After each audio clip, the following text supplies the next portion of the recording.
युद्ध सिर्फ तलवारों से नहीं लड़े जाते। कभी कभी एक मुस्कान, एक चाल या एक खामोशी भी दुश्मन को हरा सकती है। पावर पाने के लिए आपको लड़ना नहीं, सोचना आता होना चाहिए। यह कोई साधारण किताब नहीं है। यह है रॉबर्ट ग्रीन की सबसे घातक किताब, द 33 स्ट्रैटेजीज ऑफ वॉर, जहां हर स्ट्रैटेजी, हर पेज आपको सिखाता है माइंड की बैटलफील्ड में जीतना। चाहे आप बिजनेस में हो, पॉलिटिक्स में या अपनी पर्सनल लाइफ के युद्ध में, यह किताब आपको सिखाएगी कि कैसे divide and conquer, passive aggression, ब्लिट्जक्रीग और फेइंड मैडनेस जैसी स्ट्रेटजीज से आप अपने सामने वाले को कंफ्यूज, वीकन और डोमिनेट कर सकते हैं। यह सिर्फ युद्ध की कहानी नहीं है, यह है आत्मा के वॉरियर बनने की गाइड। इस वीडियो सीरीज में हम डिकोड करेंगे रॉबर्ट ग्रीन की हर एक स्ट्रैटेजी को, सिंपल भाषा में, पावरफुल एग्जाम्पल्स के साथ, ताकि आप भी बन सको एक शांत लेकिन खतरनाक दिमाग वाले फौजी। रेडी हो जाओ, क्योंकि युद्ध शुरू हो चुका है और तुम्हारा सबसे बड़ा हथियार है तुम्हारा दिमाग। Chapter 1, the polarity strategy, occupy the moral high ground. क्या आपने कभी देखा है जब कोई इंसान बिल्कुल सही लगता है, नैतिक लगता है, उस पे उंगली उठाना मुश्किल हो जाता है? वो इंसान भले ही अंदर से चालाक हो, लेकिन बाहर से ऐसा प्रतीत करता है मानो वही सच्चाई का प्रतीक है। यही है the polarity strategy, occupy the moral high ground. यानी जब लड़ाई हो तो खुद को नैतिक, उच्च विचारों वाला और दूसरों से बेहतर दिखाओ। अब सुनो एक कहानी। जर्मनी की धरती, 1930s का दौर। हिटलर की ताकत बढ़ रही थी। दुनिया को पता था कि कुछ बड़ा होने वाला है। लेकिन उस समय ब्रिटेन के प्रधानमंत्री नेविल चैम्बरलेन ने क्या किया? वो हिटलर से डरे नहीं, बल्कि उन्होंने खुद को शांति का रक्षक बताया। उन्होंने बार बार कहा, हमें युद्ध नहीं चाहिए, हमें शांति चाहिए। लोगों ने चैम्बरलेन को सराहा, क्योंकि उन्होंने खुद को मॉरल हाई ग्राउंड पे रखा। हिटलर को एक एग्रेसर, एक खलनायक की तरह दिखाया। और ब्रिटेन, वो तो शांति के लिए लड़ रहा था। यही नैतिक ऊंचाई की ताकत है। जब आप खुद को नैतिकता का प्रतीक बनाते हो तो लोग आपको सपोर्ट करते हैं, बिना सवाल किए। रॉबर्ट ग्रीन इसी को समझाते हैं इस स्ट्रेटजी में।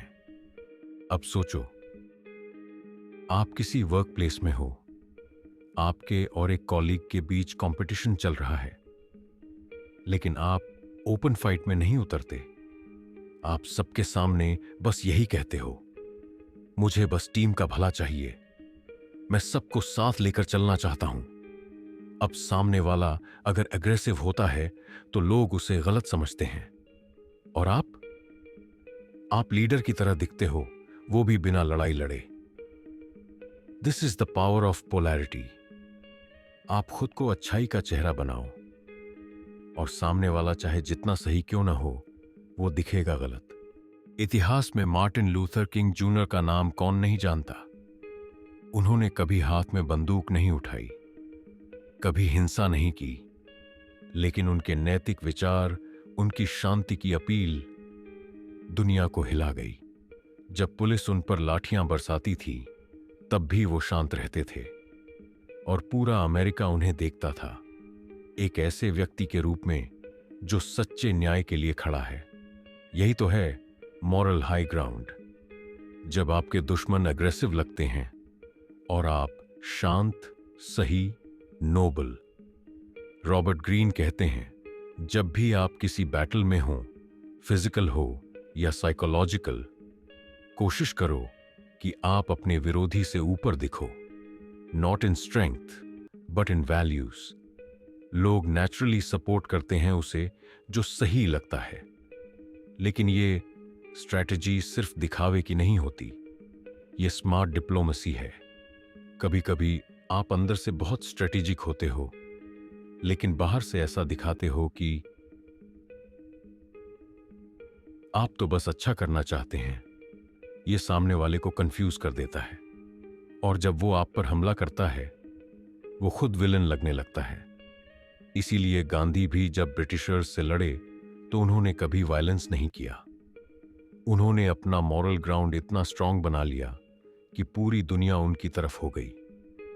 सो नेक्स्ट टाइम जब किसी कॉन्फ्लिक्ट में फंस जाओ, याद रखो, जो नैतिक ऊंचाई पर खड़ा होता है उसकी बात सबसे ऊपर सुनाई देती है। अपने आप को ऐसा बनाओ कि चाहे कोई कितना भी चिल्लाए, तुम बस एक शांति का दीपक बनकर खड़े रहो, और जब लोग देखेंगे तो वो तुम्हारे साथ खड़े होंगे। यही है जीत की असली चाल, the polarity strategy. Chapter 2, the guerrilla war of the mind strategy. Do not fight the last war. क्या आपने कभी किसी को देखा है जो हर नई लड़ाई पुरानी सोच से लड़ता है? जैसे कोई इंसान हर बार एक ही स्ट्रेटेजी यूज करता है, भले ही सामने वाला बदल चुका हो, वक्त बदल चुका हो। वो हर बार हारता है, लेकिन समझ नहीं पाता क्यों। यही गलती दुनिया ने बार बार की है, और रॉबर्ट ग्रीन इसी के बारे में चेतावनी देते हैं। Do not fight the last war मतलब हर लड़ाई नई होती है, दुश्मन नया होता है, हालात बदल चुके होते हैं, लेकिन हम पुराने टूल्स लेकर ही उतर जाते हैं। जैसे कोई सोल्जर पुराने नक्शे से नए शहर में लड़ाई करने चला गया हो। अब सुनो एक सच्ची कहानी। वर्ल्ड वॉर 1 के बाद फ्रांस को एक डर सता रहा था, जर्मनी फिर से हमला करेगा। इस डर में फ्रांस ने एक भारी भरकम कंक्रीट वॉल बनाई, मैजिनो लाइन, अपने और जर्मनी के बीच। ये दीवार इतनी मजबूत थी कि किसी भी टैंक या सेना के लिए पार करना नामुमकिन था। फ्रांस ने सोचा, अब तो हम सेफ हैं। लेकिन 1939 में जब वर्ल्ड वॉर 2 शुरू हुआ, हिटलर ने क्या किया? उसने मैजिनो लाइन से लड़ने का कोई इरादा ही नहीं रखा। इंस्टेड उसने अपनी सेना को बेल्जियम के रास्ते भेज दिया, एक ऐसा रास्ता जो फ्रांस ने सिक्योर ही नहीं किया था। हिटलर ने पुराने रूल्स नहीं माने। उसने युद्ध को फास्ट, अनप्रेडिक्टेबल और मोबाइल बना दिया। और फ्रांस, वो लड़ रहा था पिछली लड़ाई, पुराने डर और पुराने हथियारों के साथ। यही होता है जब हम लास्ट वॉर से चिपके रहते हैं। रॉबर्ट ग्रीन कहते हैं, जिंदगी में चाहे ये रिश्तों की लड़ाई हो, बिजनेस की या पॉलिटिक्स की, अगर आप पुरानी स्ट्रेटजी को दोहराते हो तो आप पहले ही हार चुके हो। सोचो, एक बिजनेसमैन जिसने पहले फेसबुक एड्स से करोड़ों कमाए, अब इंस्टाग्राम और टिकटॉक का जमाना है, लेकिन वो फिर भी उसी पुराने स्ट्रेटजी को रिपीट करता है। लोग अब शॉर्ट फॉर्म कंटेंट देख रहे हैं, लेकिन वो लंबे ब्लॉग लिखकर बैठा है। फिर वो कहता है, अब मार्केट काम नहीं कर रही। नहीं, मार्केट बदली है, गेम बदला है, रूल्स बदले हैं, और जो नहीं बदला वो है तुम्हारा mindset. The guerrilla war of the mind strategy हमें यही सिखाती है। Adopt a guerrilla mindset. छोटे बदलाव, तेज डिसीजंस, फ्लेक्सिबल सोच, यही आज का असली हथियार है। गुरिल्ला युद्ध की खासियत होती है अनप्रेडिक्टेबिलिटी। छोटे छोटे हमले, अचानक बदलाव, सरप्राइज अटैक्स। एनिमी कंफ्यूज्ड हो जाता है। ऐसे ही तुम्हें अपनी सोच को भी फ्लेक्सिबल बनाना है। आज जो चीज चल रही है वो कल ऑब्सोलीट हो सकती है। आज जो लोग तुम्हें सपोर्ट कर रहे हैं, कल वही तुम्हारे खिलाफ हो सकते हैं। इसलिए हर दिन खुद से एक सवाल पूछो, क्या मैं आज की लड़ाई के लिए तैयार हूं, या फिर मैं बीते कल की शैडोज में जी रहा हूं।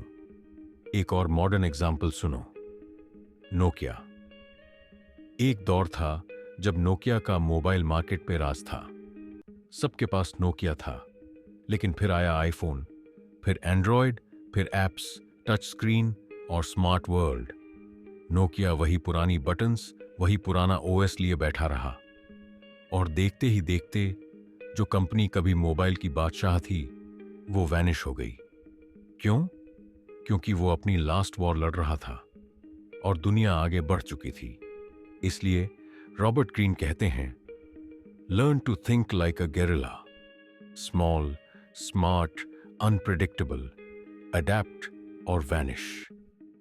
अगर तुम्हारी जिंदगी में कुछ अटक गया है, अगर बार बार तुम एक ही गलती रिपीट कर रहे हो, तो रुक कर सोचो, क्या मैं आज की जरूरतों से लड़ रहा हूं या अपनी पुरानी लड़ाई से? जो वक्त के साथ नहीं बदलता, वो वक्त के नीचे दब जाता है। आज से हर मॉर्निंग अपना माइंड रीसेट करो।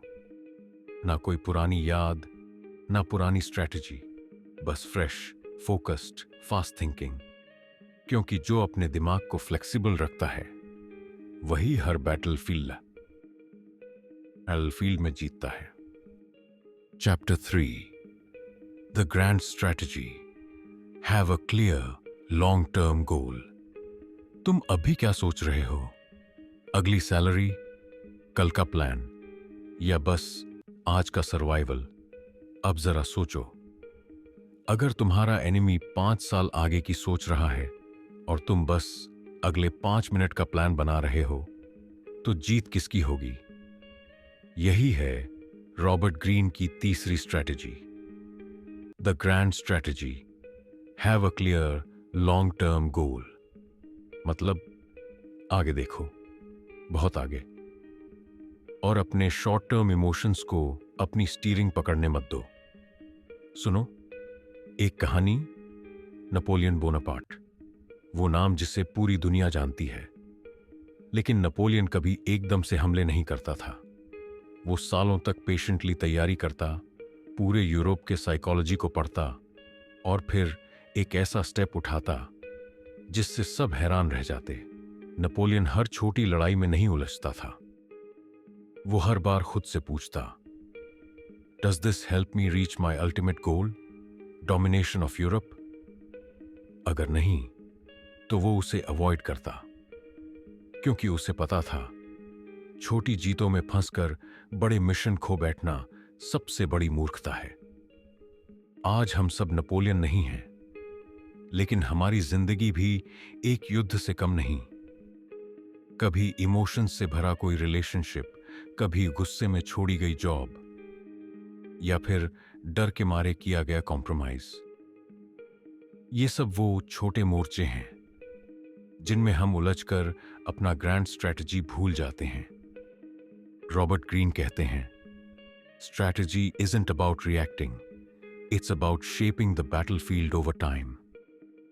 अब सोचो, अगर तुम 10 साल बाद खुद को एक मिलियनेयर के रूप में देखते हो, तो क्या आज का वो पार्टी, वो इंपल्सिव खरीदारी, वो टॉक्सिक दोस्त, वो सब उस ड्रीम की तरफ ले जा रहे हैं, या फिर तुम्हें उससे दूर फेंक रहे हैं?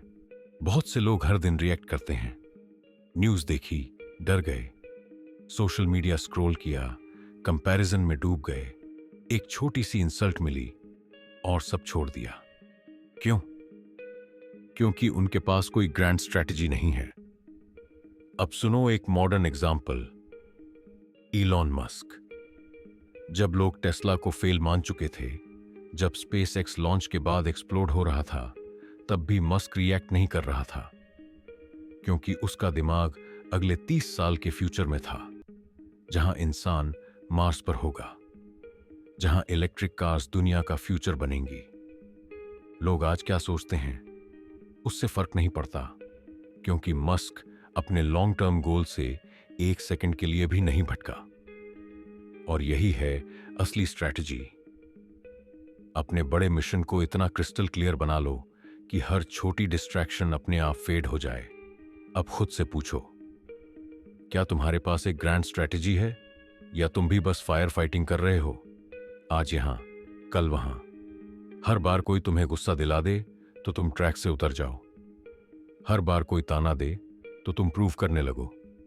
लेकिन जो बड़े खिलाड़ी होते हैं वो चुप रहते हैं, क्योंकि उन्हें पता है final victory is not in today's reaction but in tomorrow's legacy. इसलिए आज से एक नया रूल बनाओ। जब भी कोई फैसला लेना हो, पॉज करो, खुद से पूछो, does this help my grand strategy? अगर जवाब नहीं है तो पीछे हट जाओ, क्योंकि असली जीत इंपल्सिव रिएक्शन से नहीं बल्कि लॉन्ग टर्म प्लानिंग से मिलती है। Chapter 4, the death ground strategy. Place yourself beyond the point of no return. क्या आपने कभी उस इंसान को देखा है जो तभी बेस्ट परफॉर्म करता है जब उसके पास कोई और ऑप्शन नहीं बचता, जब पीछे हटने का कोई रास्ता ही नहीं होता? तब इंसान वो ताकत निकालता है जो शायद उसे खुद भी नहीं पता था कि उसके अंदर है। यही है the death ground strategy, Robert Greene की सबसे intense strategy. Put yourself beyond the point of no return मतलब पीछे लौटने का हर रास्ता बंद कर दो, हर कंफर्ट जोन जला दो, हर एस्केप प्लान फेंक दो और खुद को उस जगह रखो जहां जीतना ही एकमात्र रास्ता हो। अब सुनो एक कहानी जो सदियों से दोहराई जाती है। साल था 1519। स्पेनिश कॉन्क्विस्टडोर हर्नान कोर्टेस मेक्सिको पहुंचा, सिर्फ 600 सैनिकों के साथ। सामने था एक विशाल एम्पायर, एस्टेक्स, हजारों की संख्या में वॉरियर्स। बिना किसी समझदार आदमी के लिए लड़ने की उम्मीद तक नहीं थी। लेकिन कोर्टेस ने कुछ ऐसा किया जो आज भी दुनिया को चौंका देता है। उसने अपने ही जहाज जला दिए। हां, सच में फायर लगा दिया अपने लौटने के एकमात्र रास्ते को। उसके सोल्जर्स चौंक गए। अब पीछे जाने का कोई रास्ता नहीं बचा था। या तो लड़ो या मरो।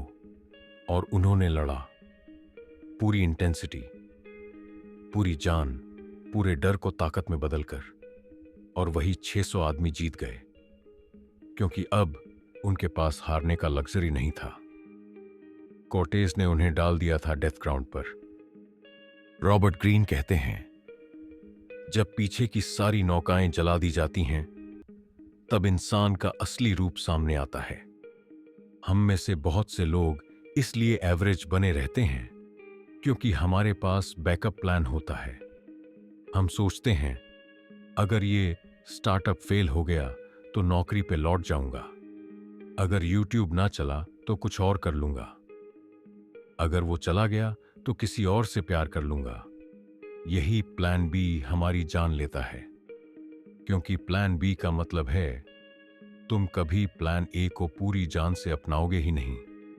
अब सोचो, अगर तुमने खुद को एक सिचुएशन में डाल दिया जहां तुम हार नहीं सकते, जहां पीछे लौटने का कोई रास्ता ही नहीं है, तो क्या तुम उसी पुरानी एनर्जी से काम करोगे? नहीं, तब तुम लड़ोगे, हर डर को दबाकर, हर डाउट को चीरकर, क्योंकि तुम्हारे पास कोई और रास्ता नहीं है। स्टीव जॉब्स को ही देख लो। एप्पल से निकाल दिया गया, करियर खत्म लग रहा था, लेकिन उसने पीछे नहीं देखा। उसी तन्हाई, उसी इंसल्ट से निकली नेक्स्ट और पिक्सार। और जब दुनिया ने देखा कि वो बिना एप्पल के भी जिंदा रह सकता है, तब वही एप्पल उसे वापस बुलाया। क्यों? क्योंकि उसने पीछे की सारी नावें जला दी थीं। तुम भी अपनी जिंदगी में किसी सेफ जोन में बैठे हो, सोच रहे हो अभी थोड़ा और टाइम लगेगा, अभी पूरी तैयारी नहीं हुई। तो सुनो, तैयारी कभी पूरी नहीं होती। करेज पीछे के ऑप्शंस को खत्म करने से आता है। आज एक फैसला लो, अपने लिए एक डेथ ग्राउंड क्रिएट करो। पब्लिक में अपना गोल अनाउंस करो। अपने बैंक बैलेंस को इतना छोटा कर दो कि सक्सेस के अलावा कुछ ना बचे। अपने आप को उस मोड़ पर डाल दो जहां या तो जीत होगी या खामोशी। रॉबर्ट ग्रीन यही कहते हैं, death ground makes you dangerous, it sharpens your mind, it kills fear, it births legends. तो अब खुद से पूछो, क्या मैं आज भी पीछे हटने के रास्ते लिए घूम रहा हूं, या मैं आज अपने अंदर की आग को खुलकर जलाने वाला हूं? Because the moment you put your back against the wall, तुम्हारा असली युद्ध शुरू होता है। Chapter 5, the ब्लिट्जक्रीग strategy, overwhelm with speed and suddenness. कुछ लड़ाइयां ताकत से नहीं जीती जाती, वो जीती जाती हैं रफ्तार से। स्पीड इतनी तेज कि दुश्मन सोच भी ना पाए कि हुआ क्या, और जब तक वो समझे तब तक उसका गेम खत्म हो चुका होता है। इसे कहते हैं ब्लिट्जक्रीग स्ट्रैटेजी, मतलब अचानक, तेज और पूरी ताकत से हमला। इतना तेज कि सामने वाला रिएक्ट ही ना कर सके। अब सुनो एक कहानी जिसने पूरी दुनिया की मिलिट्री हिस्ट्री बदल दी। 1938 में जब जर्मनी ने पोलैंड पर हमला किया, तो उन्होंने कोई स्लो ट्रेडिशनल युद्ध नहीं छेड़ा। उन्होंने चलाया एक ऐसा हमला जो लाइटनिंग की तरह आया। इस स्ट्रैटेजी को ही कहते हैं ब्लिट्जक्रीग। जर्मन भाषा में इसका मतलब है लाइटनिंग वॉर। जर्मनी ने टैंक्स, इन्फेंट्री और एयरफोर्स को एक साथ इतनी स्पीड से चलाया कि पोलैंड को समझने का मौका ही नहीं मिला कि हमला कहां से हो रहा है। कम्युनिकेशन टूट गया, डिफेंस कोलैप्स कर गया, और कुछ ही दिनों में पूरा देश जर्मनी के कंट्रोल में आ गया। इतिहास ने देखा, तेजी में वो ताकत है जो ताकतवर को भी बेबस बना सकती है। रॉबर्ट ग्रीन इसी का साइकोलॉजी में इस्तेमाल सिखाते हैं। ब्लिट्जक्रीग ये सिर्फ युद्ध की स्ट्रैटेजी नहीं है, ये एक लाइफ प्रिंसिपल है। ज्यादातर लोग धीरे धीरे चलते हैं, सोचते हैं, एनालाइज करते हैं, फिर सोचते हैं कि सोच सही थी या नहीं, और तब तक दूसरा इंसान एक्शन ले चुका होता है और रिजल्ट भी पा चुका होता है। सोचो, अगर आप कोई नया बिजनेस लॉन्च कर रहे हो और आप महीनों तक बस प्लान करते रहो, लोगो डिसाइड करो, कलर पैलेट सोचो, तो तब तक कोई दूसरा आदमी वही आइडिया लेकर मार्केट कैप्चर कर चुका होता है। सक्सेस उनकी होती है जो सोचने से पहले फील करते हैं और फिर तेजी से एग्जीक्यूट करते हैं। ब्लिट्जक्रीग स्ट्रैटेजी कहती है, move so fast and so hard that the opponent freezes. दिमाग को शॉक दे दो ताकि वो सोच ना सके। ये शॉक ही तुम्हारी जीत है। अब एक और कहानी सुनो। एप्पल ने जब पहली बार आईफोन लॉन्च किया तो बाकी कंपनीज, नोकिया, ब्लैकबेरी, हंस रही थीं। टच स्क्रीन, एप्स, ये सब कौन इस्तेमाल करेगा? लेकिन जब तक वो समझते, एप्पल ने मार्केट को शॉक दे दिया था। तेजी से लॉन्च, तेजी से इनोवेशन, तेजी से अडॉप्शन। और नोकिया, वो बस रिएक्ट करता रहा और धीरे धीरे गायब हो गया। क्यों? क्योंकि एप्पल ने ब्लिट्जक्रीग खेला था। अब जरा खुद से पूछो, क्या आप भी अपनी जिंदगी की लड़ाई धीरे धीरे सेफ प्ले में लड़ रहे हो? क्या आप भी एक्शन को टालते रहते हो क्योंकि डर है कि क्या होगा? तो सुनो, रॉबर्ट ग्रीन कहते हैं, speed is a weapon, surprise is your shield. अगर तुम्हें किसी को हराना है, कंपटीशन में, माइंडसेट में, रिलेशनशिप में, तो सबसे पहले करो तेजी से कदम। कोई एक्सप्लेन मत करो, कोई वार्निंग मत दो, बस एग्जीक्यूट करो। सामने वाला सोचेगा अभी क्या हुआ, और जब तक वो समझेगा तुम आगे निकल चुके होंगे। ब्लिट्जक्रीग का मतलब रेकलेस होना नहीं है। इसका मतलब है प्लान करो अंदर से और बाहर से दिखाओ सिर्फ रफ्तार। आज से एक नया रूल बनाओ, सोचने से पहले फील करो, प्लान कम दिखाओ, एक्शन तेज करो, और जब हमला करो तो ऐसा हो कि सामने वाला उठ ही ना पाए। Chapter 6 the counter balance strategy seem to work for the interests of others while furthering your own। दुनिया में हर कोई किसी एजेंडा के लिए काम कर रहा है। कुछ लोग अपने इरादे जाहिर करते हैं और हार जाते हैं, और कुछ मुस्कुराते हुए लॉयल्टी का नकाब पहनते हैं पर अंदर ही अंदर सिर्फ अपना गेम खेलते हैं। यही है रॉबर्ट ग्रीन की छठी strategy, the counter balance strategy. seem to work for the interests of others while furthering your own। मतलब, दिखाओ कि तुम दूसरों के लिए काम कर रहे हो, लेकिन असल में हर चाल बस तुम्हारे गेम को आगे बढ़ाने के लिए हो। अब सुनो एक कहानी, पुरानी दुनिया के सबसे चालाक राजनेताओं में से एक, कार्डिनल रिशलियो। फ्रांस की सत्ता में राजा लुई थे नावास था, लेकिन रिशलियो ने कभी सामने से पावर नहीं मांगी। वो सिर्फ इतना बोला, मैं राजा की सेवा करना चाहता हूं, उनके राज्य को मजबूत बनाना चाहता हूं। पर अंदर ही अंदर वो अपनी पावर बढ़ा रहा था। राजा के नाम पर डिसीजंस लेना, पॉलिसीज बनाना, एनिमीज को हटाना। हर कोई सोचता था रिशलियो तो लॉयल है, वो तो बस राजा के लिए काम करता है। लेकिन असली किंग मेकर वही था। जब तक लोग समझते तब तक रिशलियो पूरे फ्रांस की ताकत का असली मालिक बन चुका था। रॉबर्ट ग्रीन कहते हैं, appear loyal, let them feel safe, meanwhile build your empire. क्योंकि अगर आप शुरू से अपने गोल्स दिखा दोगे, लोग ब्लॉक करना शुरू कर देंगे, जेलसी शुरू हो जाएगी, ऑपोजिशन खड़ा हो जाएगा।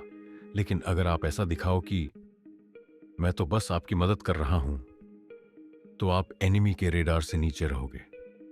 और उस समय जब वो रिलैक्स हों, आप अपना प्लान साइलेंटली पूरा कर चुके होंगे। सोचो, एक एम्प्लॉई है जो हर काम सर कहकर करता है, हर बार हां में हां मिलाता है, हर ऑफिस रूल फॉलो करता है, लेकिन उसकी असली लॉयल्टी खुद के स्टार्टअप में है।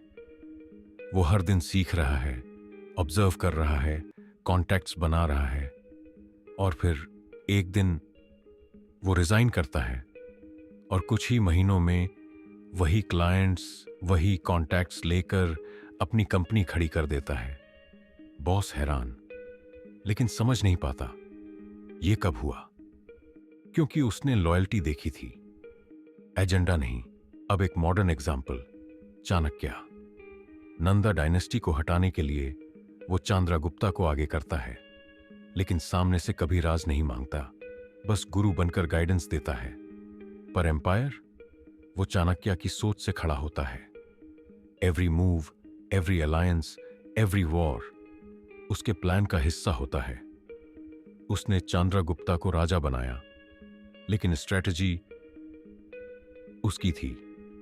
यही है काउंटर बैलेंस स्ट्रेटजी की असली कला। दिखाओ कि तुम दूसरों के लिए हो, लेकिन रास्ता बस तुम्हारा बन रहा हो।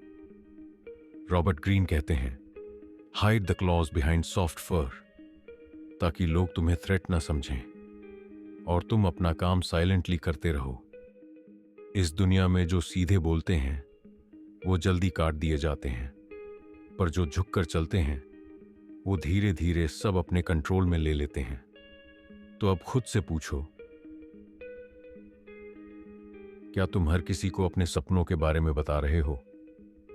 क्या तुम अपने प्लान्स लाउडली शेयर कर रहे हो? अगर हां, तो तुम्हें रोकने वाले बहुत होंगे। लेकिन अगर तुम अपनी लॉयल्टी का इल्यूजन बनाए रखो और अंदर ही अंदर अपना एम्पायर बनाते रहो, तो जब दुनिया को समझ आएगा तब तक बहुत देर हो चुकी होगी। Chapter 7, the divide and conquer strategy. दुश्मन को बांट दो, कमजोर कर दो, बहुत पुरानी बात है। एक सम्राट था, जूलियस सीजर। रोम की सत्ता के आसपास कई ताकतवर लोग थे, लेकिन एक साथ नहीं। सबके बीच अंदर ही अंदर ईगो क्लैशेस, जलन और शक चलता था। सीजर ने देखा कि अगर वो सामने से इन सबको फेस करेगा तो शायद हार सकता है, लेकिन अगर वो इन्हें डिवाइड कर दे, इमोशनली, मेंटली, तो जीत ऑलमोस्ट तय है। उसने क्या किया? एक ग्रुप को दूसरे ग्रुप से सटली लड़वा दिया, एक एडवाइजर को दूसरे पर शक करवा दिया। उसने कोई तलवार नहीं चलाई, सिर्फ लोगों के बीच मिसअंडरस्टैंडिंग फैलाई। रिजल्ट? जो कभी एक यूनाइटेड शक्ति थी, वो धीरे धीरे टूट गई। और जब लोग इंटरनली लड़ते हैं तो कोई भी बाहरी ताकत आसानी से कॉन्कर कर सकती है। आज के जमाने में भी यही स्ट्रैटेजी चलती है, चाहे पॉलिटिक्स हो, बिजनेस हो या पर्सनल रिलेशनशिप्स। इमेजिन करो एक बड़ी कंपनी में जहां एम्प्लॉयज एकजुट हैं। अब एक कॉम्पिटिटर कंपनी आती है और एम्प्लॉयज को अलग अलग सीक्रेटली ऑफर्स देती है। हर किसी को फील करवाती है कि तू ही सबसे वैल्यूएबल है और बाकी लोग तेरे खिलाफ हैं। धीरे धीरे इंटरनल ट्रस्ट खत्म होने लगता है। मीटिंग्स में टेंशन दिखने लगती है। कोई किसी को ओपनली अपोज नहीं करता, लेकिन अंदर अंदर सब एक दूसरे से इनसिक्योर हो जाते हैं। और तभी कॉम्पिटिटर अपना मास्टर स्ट्रोक मारता है, नया प्रोडक्ट लॉन्च करता है, बेटर मार्केटिंग करता है, और वो कंपनी जो अंदर से टूटी हुई थी वो कोलैप्स कर जाती है। डिवाइड एंड कॉन्कर एक ऐसी स्ट्रैटेजी है जो दिखती नहीं पर मार बहुत डीप लगाती है। जब लोग एक टीम की तरह लड़ते हैं तो वो हारते नहीं, लेकिन जब वही लोग आपस में डिवाइडेड हो जाते हैं तो उन्हें हराना सबसे इजी हो जाता है। इसलिए अगर आप स्मार्ट हो और पावर की गेम खेल रहे हो तो बस लोगों की वीकनेस और उनके बीच के हिडन टेंशंस को पहचानो और धीरे धीरे उन्हें एम्प्लीफाई करो। सीजर ने यह किया और जीता। हिस्ट्री भी यही सिखाती है, बांटो और राज करो। यही सबसे पुरानी लेकिन सबसे असरदार रणनीति है। Chapter 8, the passive aggression strategy. मुस्कुराओ और चुपचाप आगे बढ़ो। इमेजिन करो, एक आदमी है, वो हर मीटिंग में बहुत शांत, बहुत पोलाइट रहता है, हंसकर बात करता है, दूसरों को इंपॉर्टेंस देता है। सबको लगता है कि ये बंदा तो किसी का कुछ बिगाड़ ही नहीं सकता। लेकिन धीरे धीरे बिना कुछ बोले वो पूरे सिस्टम में अपनी पकड़ बनाता चला जाता है। उसकी स्माइल के पीछे एक स्ट्रैटेजी है। उसका डिप्लोमेसी सिर्फ दिखावा है। असल में वो हर इंटरैक्शन में पावर गेन कर रहा है, हर डील में अपना फायदा साइलेंटली फिक्स कर रहा है। यही है पैसिव एग्रेशन स्ट्रैटेजी। डिप्लोमेसी के मास्क के पीछे डोमिनेंस छिपा कर रखो। हिस्ट्री में ऐसे लोग बहुत हुए हैं। निकोलो माकियावेली, एक इटालियन थिंकर, इसी स्ट्रैटेजी का मास्टर था। वो कहता था, the lion cannot protect himself from traps and the fox cannot defend himself from wolves. One must be both a fox and a lion. यानी कभी कभी आपको फॉक्स बनना पड़ता है, चालाक, शांत, deceptively harmless. Passive aggressive power players कभी ओपनली लड़ाई नहीं करते। वो आपको कन्विंस करते हैं कि आप उनके दोस्त हो। फिर वो धीरे धीरे आपकी पोजीशन वीकन करते हैं। उदाहरण लो, एक ऑफिस का एक कॉलीग है जो हर बात में हां करता है, मीटिंग्स में चुप रहता है, लेकिन वो बॉस से सीक्रेटली इन्फ्लुएंस गैदर कर रहा है। वो हर ईमेल में ऐसे वर्ड्स डालता है जिससे आपकी गलती सटली दिखे। और एक दिन प्रमोशन उसकी जेब में होता है। आप समझ भी नहीं पाते कि कब ये हो गया। इस स्ट्रैटेजी की सबसे डेंजरस बात यह है, लोग कभी सोच भी नहीं पाते कि ये इंसान उनके खिलाफ भी हो सकता है।